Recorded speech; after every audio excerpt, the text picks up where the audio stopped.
தமிழகத்தில் 10ஆம் வகுப்பு பொதுத் தேர்வு சற்று நேரத்தில் தொடங்க உள்ளது. இது பற்றிய விவரங்களை செய்தியாளர் சங்கரன் வழங்க நாம் கேட்கலாம். வணக்கம் சங்கரன். ஏற்கனவே 12 மற்றும் 11ஆம் வகுப்பு பொதுத் தேர்வு நிறைவடைந்து விட்டது. தமிழகத்தில் இன்று தனித் தேர்வர்கள் மற்றும் சிறை கைதிகள் உள்ளிட்ட 9 லட்சத்திற்கும் மேற்பட்ட மாணவ மாணவிகள் இந்த தேர்வை இன்றைய தினம் எழுத இருக்கிறாங்க. என்னென்ன சிறப்பு ஏற்பாடுகள் செய்யப்பட்டிருக்கு? இன்று தொடங்கக்கூடிய இந்த தேர்வு எப்ப நிறைவு பெறும்? வணக்கம். ஏற்கனவே கடந்த 3ஆம் தேதி முதல் 25ஆம் தேதி வரை 12ஆம் வகுப்பு பொதுத் தேர்வுகள் நடந்து முடிந்துவிட்டன. கடந்த 5ஆம் தேதி துவங்கி 27ஆம் தேதி வரை 11ஆம் வகுப்பு பொதுத் தேர்வுகளும் நடந்து முடிந்துவிட்டன. இந்த நிலையில் 10ஆம் வகுப்பு மாணவர்களுக்கான பொதுத் தேர்வுகள் இன்னும் சற்று நேரத்தில் துவங்குகிறது.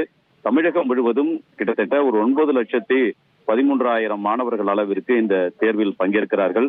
மாணவர்கள் 4,46,000 பேரும், மாணவிகள் 4,40,000 பேரும், தனித்தேர்வு மூலமாக 25,888 பேரும், பல்வேறு மத்திய சிறைகளில் தனித்தேர்வு மூலமாக சிறைவாசிகளும் 272 பேர் என்று ஒட்டுமொத்தமாக ஒரு 9,13,036 மாணவர்கள் இந்த 10ஆம் வகுப்பு பொதுத் தேர்வு எழுதுகிறார்கள்.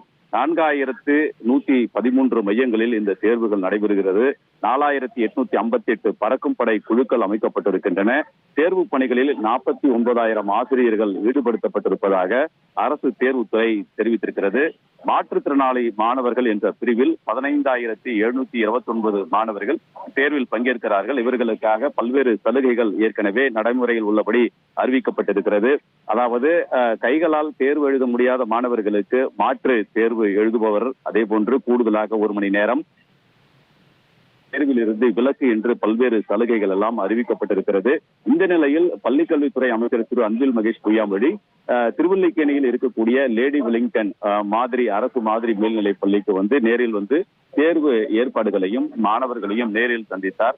மாணவர்களையும் சந்தித்து பொதுத் தேர்வை நன்றாக எழுத வேண்டும், தைரியமாக எழுத வேண்டும் என்று வாழ்த்துக்களையும் அவர் தெரிவித்தார். தொடர்ந்து தேர்வுக்கு செய்யப்பட்டுள்ள ஏற்பாடுகள் குறித்து ஆசிரியர்களிடமும் கேட்டறிந்தார். இதைத் தொடர்ந்து செய்தியாளர்களிடம் பேசிய அமைச்சர் திரு அன்பில் மகேஷ் பொய்யாமொழி, மற்ற மாநிலங்களை விட தமிழகத்தில் தேர்வு நடைமுறை என்பது சிறப்பாக இருக்கிறது என்று தெரிவித்ததோடு, மத்திய அரசு தமிழகத்திற்கு தர வேண்டிய நிதியை விரைந்து வழங்க வேண்டும் என்றும், அந்த நிதியை நிறுத்தி வைப்பது சரியல்ல என்றும் தெரிவித்தார். மேலும் இந்த 1 முதல் 9ஆம் வகுப்பு வரையான மாணவர்களுக்கு அடுத்த மாதம் தான் பொதுத் தேர்வுகள் நடைபெறுகிறது. குறிப்பாக 1 முதல் 5ஆம் வகுப்பு வரையான குழந்தைகளுக்கு கூட ஏப்ரல் மாதத்தில் தேர்வு நடைபெறுகிறது. கடுமையான வெயில் காலத்தில் குழந்தைகளுக்கு கூட தேர்வு நடத்துவது குறித்து கேள்வி எழுப்பிய போது இது தொடர்பாக பெற்றோர்கள் பல்வேறு கருத்துக்களை முன்வைத்து வருகிறார்கள்.